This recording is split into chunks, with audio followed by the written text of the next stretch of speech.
Hi friends, welcome to our channel. ఏపీలో వాలంటీర్స్కి సంబంధించి మనకు లేటెస్ట్ అప్డేట్ అయితే రావడం జరిగింది. ఇది పెద్ద షాకింగ్ న్యూస్ అయితే అనుకోవచ్చు. సో వాలంటీర్స్కి సంబంధించి పూర్తి వివరాలు అయితే ఒక వీడియో ద్వారా అయితే మీకు క్లారిఫై అయితే చేస్తాను. వాలంటీర్ వ్యవస్థ అనేది అయితే రద్దు అయితే చేయడం జరుగుతుందండి. సో ఎందుకు రద్దు చేస్తున్నారు, రద్దు చేసిన తర్వాత ఏ విధంగా ఉంటుంది వ్యవస్థ అనేది, ఏపీలో ఎలా నిర్ణయం అనేది తీసుకుంటున్నారు, ఆలోచన ఏ విధంగా చేస్తున్నారు, ప్రభుత్వ పథకాలు ఏంటి, ఎలా ఇస్తారు, ఏ విధంగా ఇస్తారు, మనకు జూలైలో స్టార్ట్ అయ్యే పెన్షన్ ఏ విధంగా ఇస్తారు, ఇలా ప్రతి ఒక్క క్వశ్చన్కి అయితే కూడా మీకు ఆన్సర్ అయితే ఇక్కడైతే దొరుకుతుందండి. వీడియో అయితే కంపల్సరీగా ఎండ్ వరకు అయితే చూడండి. చిన్న రిక్వెస్ట్ ఫ్రెండ్స్, మన ఛానల్ అయితే చూస్తున్నారు కదా, చాలా మంది సబ్స్క్రైబ్ అయితే చేయట్లేదు. అదేవిధంగా సబ్స్క్రైబ్ చేసుకున్న వారు కూడా వ్యూస్ అయితే తక్కువ వస్తున్నాయి ప్రతి వీడియోకి అనేది. జెన్యూన్ ఇన్ఫర్మేషన్ అయితే షేర్ చేస్తున్నాను. ప్రతి ఒక్కరైతే సబ్స్క్రైబ్ అయితే చేసుకొని పక్కన బెల్ ఐకాన్ కనిపిస్తుంది కదా, అందులో ఆల్ అని సెలెక్ట్ చేస్తే ప్రతి వీడియో మీకు నోటిఫికేషన్ రూపంలో అయితే రావడం జరుగుతుంది. ఇక వాలంటీర్కి సంబంధించి చూసుకున్నట్టయితే వాలంటీర్ వ్యవస్థ అనేది అయితే రద్దు చేస్తామని అయితే కూడా చెప్తున్నారండి. మరి దీనికి సంబంధించి మీ ఒపీనియన్ ఏంటి అనేది కింద కామెంట్లో అయితే తెలియజేయండి ఒకసారి. సో ఇక వివరాలకు వెళ్తున్నట్టయితే మనకు వాలంటీర్లు అనేది రద్దు అయితే చేస్తున్నారా లేదా, మళ్ళీ రాజీనామా చేసిన వారు ఏంటి, అదే ఇప్పుడైతే మనకు వ్యవస్థలో ఉన్నప్పుడు వారి పరిస్థితి ఏంటి, మరి దీనికి సంబంధించిన పూర్తిగా అయితే తెలుసుకుందామండి. ముందుగా అయితే మనకు ప్రభుత్వం అనేది అంటే లాస్ట్ ఏప్రిల్ నుంచి అయితే కూడా ఎన్నికల కోడ్ వచ్చిన నేపథ్యంలో మనకు అంటే మార్చి 16వ తారీఖునైతే వచ్చింది కదండి ఎన్నికల కోడ్ అనేది అమల్లోకి. ఆ నేపథ్యంలో అక్కడ మనకు ఈసీ వారు ప్రకటించిన ప్రకారం చూసుకున్నట్టయితే వాలంటీర్ వ్యవస్థ అనేది దూరంగా ఉంచాలి. అంటే అంటే ఇప్పుడు ఎలక్షన్ సమయంలో పెన్షన్ పంచడం కానీ లేకపోతే పథకాలు అనేది రిలీజ్ చేయడం కానీ ఉండదని అయితే చెప్పారు. కాబట్టి అప్పుడైతే వాలంటీర్ వ్యవస్థ అనేది అయితే దూరం అయితే ఉంచారండి. అంటే మనకు 3 నెలల పాటు, ఏప్రిల్, మే, జూన్.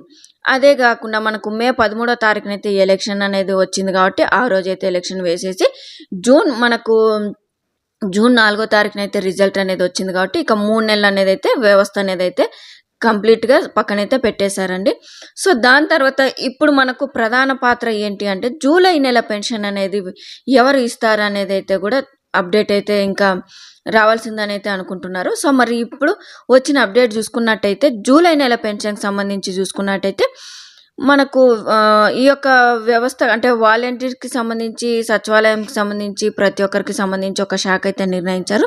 ఈ యొక్క అందరికీ సంబంధించి ఒక అంటే వీరాంజనేయులు అనే వారిని అయితే ప్రకటించారు ఈ యొక్క వ్యవస్థకు సంబంధించి.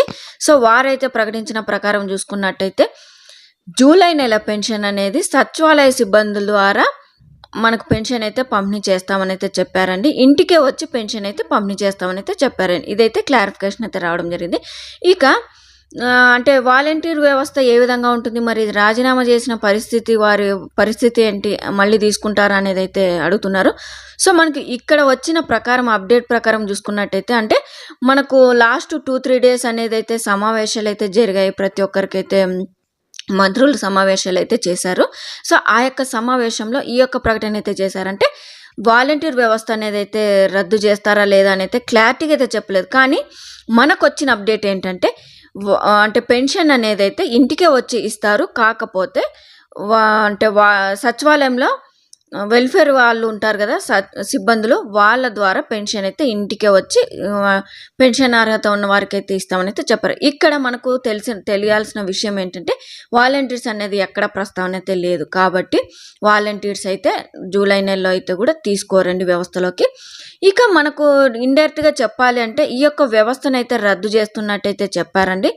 సో మరి దీనికి సంబంధించి చూసుకున్నట్టయితే దాదాపుగా మనకు 2 లక్షల వరకు అయితే కూడా వాలంటీర్ ఉద్యోగస్తులు అయితే చేస్తున్నారు. కాబట్టి ఇందులో కూడా మనకు గత ప్రభుత్వం అనేది ఫోర్స్గా అంటే వీళ్ళు టీడీపీ తరపున చేస్తున్నారు అనే వారి నేపథ్యంలో అయితే కొద్దిమందిని అయితే రాజీనామా చేశారు. రాజీనామా చేసిన తర్వాత 1,30,000 మంది అయితే కూడా కంటిన్యూ అయితే చేస్తున్నారు ఆ యొక్క వాలంటీర్ వ్యవస్థ అనేది.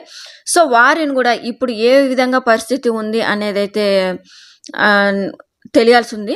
మరి ఈ వాలంటీర్ వ్యవస్థ అనేది తీసుకుంటారా లేదా అనేది తెలుసుకోవాలంటే కనుక ఇప్పుడు మనకు కొన్ని అప్డేట్స్ అయితే వస్తున్నాయండి. అవి నిజం అబద్ధం అనేది అయితే మనకు కూడా క్లారిఫికేషన్ అయితే తెలియాలి. కాబట్టి ఇప్పుడైతే వచ్చిన అప్డేట్ వాలంటీర్ వ్యవస్థ అనేది అయితే రద్దు చేస్తారు, పూర్తిగా రద్దు చేస్తారు. రాజీనామా చేసిన వారిని తీసేస్తారు, ఇక ఉన్న వారిని కూడా తీసేస్తారు. మనకు వాలంటీర్ వ్యవస్థ అనేది కొత్తగా నియమిస్తారు అని అయితే చెప్తూ ఉన్నారు. మరి దీనికి సంబంధించి పోస్టులు అనేది కూడా రిలీజ్ చేస్తారు. దీనికి సంబంధించి అర్హత రిలీజ్ చేస్తారు, తగిన క్వాలిఫికేషన్ రిలీజ్ చేస్తారని అయితే చెప్తున్నారు. మరి ఈ వాలంటీర్ వ్యవస్థ అనేది రద్దు చేస్తే క్వాలిఫికేషన్స్ ఏంటి, రద్దు చేసిన అర్హత ఏంటి, స్టడీస్ ఏంటి, వివరాలు ఏంటి అనేది అయితే మీకు క్లారిఫికేషన్ అయితే మరో వీడియోలో అయితే తెలుపుతానండి. మీకు ఇప్పుడు వచ్చిన క్లారిఫికేషన్ యొక్క వీడియోలో తెలుసుకున్నట్టయితే వాలంటీర్స్ అనేది వ్యవస్థ అనేది రద్దు చేసి ఆగస్టులో కొత్త వారిని అయితే నియమిస్తారని అయితే కూడా వార్తలు అయితే వస్తున్నాయండి. సో మరి ఈ యొక్క వీడియో ద్వారా మీకు వాలంటీర్కి సంబంధించి ఏమైనా ఇన్ఫర్మేషన్ అనేది తెలిసినని అనిపిస్తే కనుక కంపల్సరీగా లైక్ చేయండి. అలాగే ఈ యొక్క వాలంటీర్స్కి వ్యవస్థకు సంబంధించి ఏమైనా డౌట్స్ ఉంటే కింద కామెంట్లు అయితే తెలియజేయండి. మరో వీడియోలో మీకు వాలంటీర్స్కి సంబంధించి పూర్తి వివరాలు అయితే మీకు ఇన్ఫర్మేషన్ అయితే ఇవ్వడం జరుగుతుందని. సో వీడియో అనేది కంపల్సరీగా నచ్చినట్టయితే లైక్ అయితే చేయండి. ప్రతి ఒక్కరికి ఒక వీడియో అయితే షేర్ చేయండి. థ్యాంక్ యూ అండి.